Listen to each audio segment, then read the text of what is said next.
Վենսը երբևէ Հայաստան այցելած ամերիկյան ամենաբարձրաստիճան պաշտոնյան էր։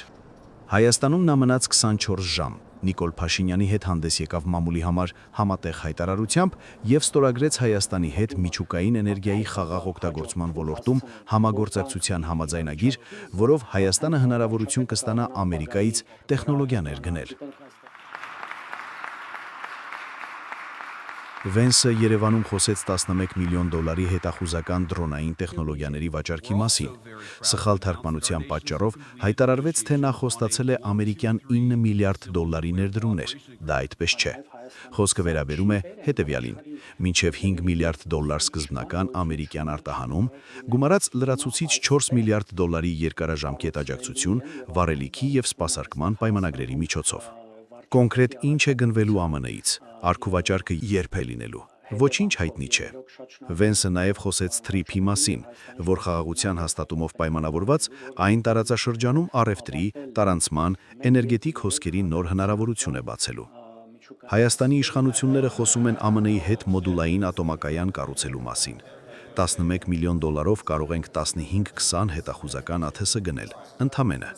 Հաստատվել է Հայաստան NVIDIA ընկերության արտադրած գերհզոր չիպերի հերթական խմբաքանակն արտահանելու թույլտվությունը։ ԱՄՆ-ի հետ Հայաստանի համագործակցության վերաբերյալ Վենսի այցի ամփոփումն ու արդյունքն այսքանն է։ Բայց նշենք նաև ծիծեռնակաբերդ նրա ու ուշա Վենսի այցը։ Վենսի էջում հրապարակված գրառման մեջ նշվել էր, որ փոխնախագահը և ԱՄՆ երկրորդ տիկինը ծաղկեպսակ են դրել հայոց ցեղասպանության հուշահամալիրում հարգանքի տուրք մատուցելով 1915 թվականի հայոց ցեղասպանության զոհերի հիշատակին։ ԱՄՆ փոխնախագահն իր էջում այնուհետև կիսվել է իր խոսնակի հետևյալ գրառմամբ. փոխնախագահն ու երկրորդ տիկինը ծաղիկներ են դրել անմար կրակին և գրառում արել հուշամատյանում Հայաստան այցի վերջին օրը։ Գրառմանը կցվել են նաև լուսանկարներ և հուշամատյանում Վենսի գրառումը։ Գրառումը 2 ժամ անց հեռացվել է։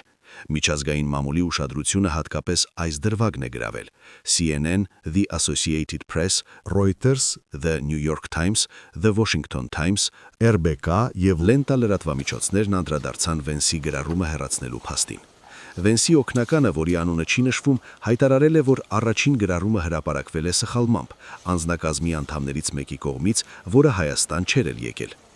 Որն էր գրառումը հեռացնելու իրական պատճառը։ Ըստ դիվանագիտական պարզ հաշվարկների, Թուրքիայի առջև վատամարդ չլինելու զգուշավորությունը, բացի այդ Վենսը մի քանի ժամից տեսնելու էր Ալիևին, Էրդողանի կրտսեր եղբորը։ Վենսը նաև բացահայտ աջակցություն հայտնեց Փաշինյանին առաջիկա ընտրություններում և հայտարարեց, որ համատեղ ջանքերի արդյունքում այնտեղ, որտեղ երկար ժամանակ պատերազմ է եղել, արդեն խաղաղություն է։ ԱՄՆ լրատվամիջոցները չեն թաքցրել, որ օգոստոսի 8-ի համաձայնագիրը ամրապնդում է ԱՄՆ-ի դիրքերը հարավային Կովկասում, թուլացնելով Ռուսաստանի դիրքերը։ ABC News-ը գրեց, որ TRIP-ը կկապի Ադրբեջանը Նախիջևանի հետ, որոնք բաժանված են 42 կիլոմետր հայկական տարածքով։ Ահա Հայաստանի նկատմամբ ԱՄՆ-ի յուրահատուկ վերաբերմունքը, այսպիսի մանրուք հայկական տարածքի մի կտոր, գրում է ABC News-ը։ Երևանից մեկնելով Բաքու, Ալիևի հետ նույնպես հանդես եկավ մամուլի համատեղ հայտարարությամբ ու ստորագրեց Ադրբեջանի և Ամերիկայի Միացյալ Նահանգների կառավարությունների միջև ռազմավարական գործընկերության մասին խարտիա, որը հստակ նշում է երկու երկրների միջև էներգետիկայի, առևտրի, տարանցման, քաղաքացիական միջուկային էներգիայի, թվային ենթակառուցվածքների, պաշտպանության և անվտանգության, պաշտպանական արտադրանքի վաճառքի մասին համագործակցության դրույթներ։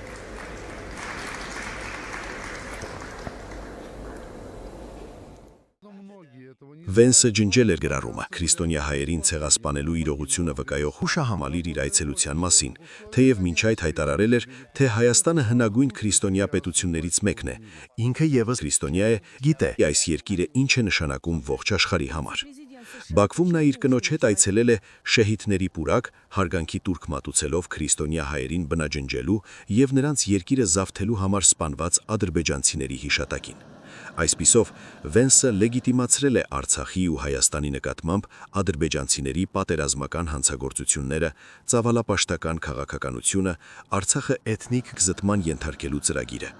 Վենսը գովել է ադրբեջանական բանակը, այն անվանելով ամերիկյան զորքերի վաղեմի և ամենահավատարիմ դաշնակից։ Կարծում եմ շատ ամերիկացիներ օրինակ կարող են չիմանալ, որ ադրբեջանցիները վերջիններից էին, որոնք հեռացան Աֆղանստանից։